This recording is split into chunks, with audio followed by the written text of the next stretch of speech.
Guys, kembali lagi di Pocil, podcast kecil-kecilan. Selalu bang Mempunyai no, konten bagi mereka orang-orang yang rasa sepi gitu lagi tadi namanya. Terima kasih. mantap.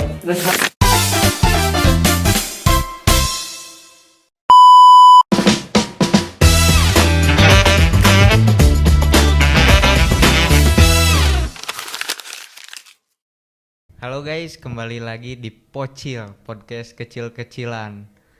Perkenalkan nama saya Farhan Firmansyah selaku podcaster, dan di samping saya ada narasumber yang mempunyai Konten. mempunyai konten dan salah satu founder dari konten itu sendiri, yaitu namanya apa? Titik Temu Official. Titik Temu Official. Bisa perkenalan? Boleh. Halo semuanya di Pocil ini. Perkenalkan, nama saya Rio Ramadan, saya mahasiswa KPI UIN Bandung. Dan saya merupakan founder dari Titik Temu Official. Di sana ada konten-konten juga. Kayak gitu. Kalau boleh tahu kontennya apa itu? Konten titik Mengulas sedikit gitu. konten Titik Temu itu dalamnya adalah konten-konten yang membahas tentang percakapan deep talk gitu, bagi mereka orang-orang yang ngerasa sepi gitu, nggak punya teman curhat. Nah, saya kontenin. Jadi orang-orang itu curhat-curhatnya tuh lihat konten-konten saya. Pokoknya kontennya tentang deep talk tentang psikologis, perasaan batin, curhat dan lain-lain lah. Diskusi juga sih. Oh iya. Nice. Nah, jadi podcast kali ini tuh bertemakan dakwah. Non sih. Dakwah. Nah, jadi podcast kali ini tuh bertemakan dakwah di era konvergensi berbasis AI. Oke. Nah, langsung aja ya ke pertanyaan. Boleh. Menurut Rio gitu, bagaimana perkembangan dakwah dari era tradisional menuju era digital sekarang? Oke. Baik, menurut saya dakwah di era konvergensi media ini cukup sangat signifikan dan juga terlihatnya banyak orang-orang dai gitu ya, pelaku dakwah yang sekarang udah berubah. Banyak orang yang dakwah itu kan kalau dulu-dulu di panggung-panggung atau di masjid mungkin ya. Sekarang karena berbasis AI dan juga media, banyak orang yang menggunakan media sosial, banyak juga konten-konten yang menyerukan, yang mana itu tuh biasanya ceramah-ceramah kayak gitu di panggung gitu ya, atau enggak di masjid, tapi ini di media sosial. Nah, salah satu cara terbaik sih, karena selain daripada kita memanfaatkan teknologi, kan kita juga gak boleh ketinggalan zaman lah sebagai pelaku dai atau pelaku dakwah atau dai, begitu sih. Jadi harus mengikuti zaman ya, Betul sekali. karena kan zaman digital juga sekarang. Iya, AI itu diadakan untuk dimanfaatkan. Ya, bukan hanya untuk orang masyarakat umum saja, dai juga bisa memakai AI kayak Oke. gitu.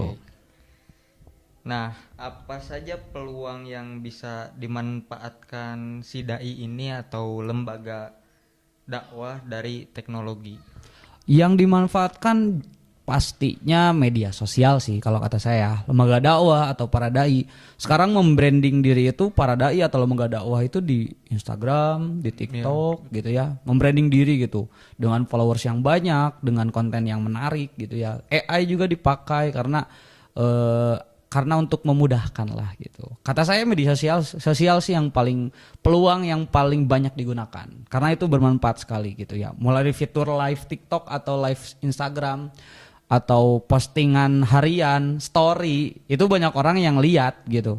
Baik itu para pendai, ustadz atau ustazah, atau lembaga-lembaga dakwah gitu yang ada di sekitar gitu sih. Jadi banyak untuk manfaatnya ya. Banyak dari sekali beberapa manfaatnya. Fitur-fitur di Instagram, Betul, TikTok. betul.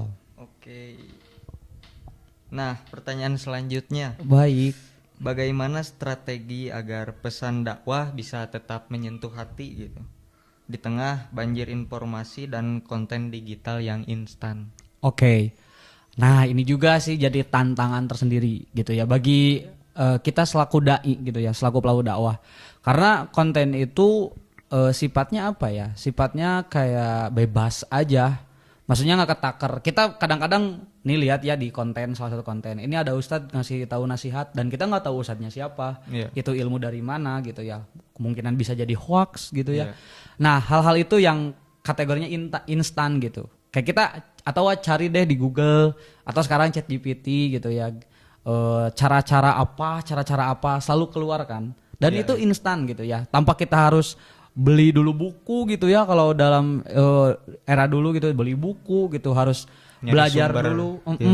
harus belajar dulu, les dulu kan, itu butuh biaya dan waktu. Sekarang mah instan aja.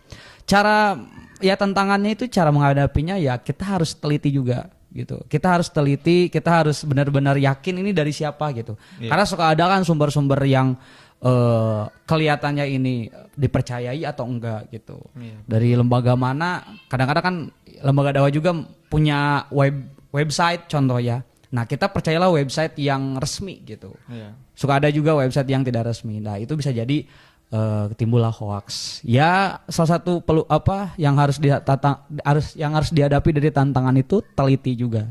Oh iya. Ya, tapi tetap boleh dipakai, tapi ya harus teliti sih. Harus bisa memfilter juga ya isi Betul. konten-kontennya. Betul sekali. Nah, untuk pertanyaan terakhir nih. Oke, boleh. Jika ada satu nasihat untuk para pelaku dakwah digital hari Ya. ini, apa yang Rio mau sampaikan? Nasihat ya, aduh gagah banget nasihat kata-katanya. Kayak Kayak pesan lah gitu atau saran? kesan lah gitu ya. Iya, Kayak ya saran ataupun ajakan. Manfaatkan digital dengan sebaik mungkin. Kita tuh semua orang kayaknya ya dengan profesi apapun kayaknya harus melek digital. Harus melek digital. Dimulai dari pembisnis, dari mulai yang lainnya, salah satunya adalah pelaku dakwah. Dai juga harus melek digital. Manfaatkan dengan sebaik-baiknya. Karena kalau tidak baik, wah bisa juga dimanfaatkan dengan hal yang buruk gitu.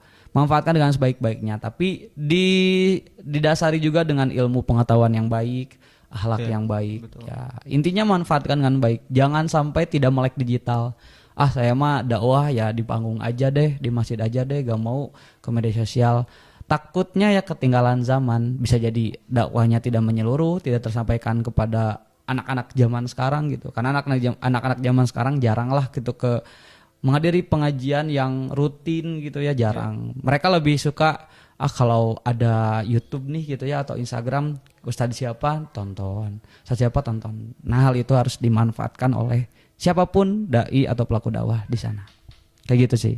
Oke, jadi dakwah ini gak apa-apa gitu kalau misalnya berdakwah menggunakan media sosial dan ketika ngeditnya pun menggunakan AI gitu. Betul. Nggak apa-apa banget, malahan ya itu poin intinya kenapa diciptakan si media sosial dan AI. Dengan biar mempermudah, biar Ya, gampang memperluas gitu ya, nggak apa-apa. Karena ya kita harus mengikuti zaman lah gitu. Kalau nggak ngikuti zaman ya bakal tertinggal. Iya, betul. Malah dakwah kita tidak tersampaikan gitu ya kepada anak-anak zaman sekarang yang mayoritas menggunakan itu gitu. Kata saya. Jadi hidup harus mengikuti zamannya. Betul sekali. Nah, itu saja podcast kecil-kecilan kali ini. Terima kasih Ya, untuk terima kasih juga. narasumber Rio Ramadan Ya, sudah terima kasih. hadir dan menyempatkan waktunya. Ya, terima kasih. Jangan ketinggalan konten-konten lainnya, tetap di podcast kecil-kecilan. See you. Sampai jumpa. Assalamualaikum. Terima kasih.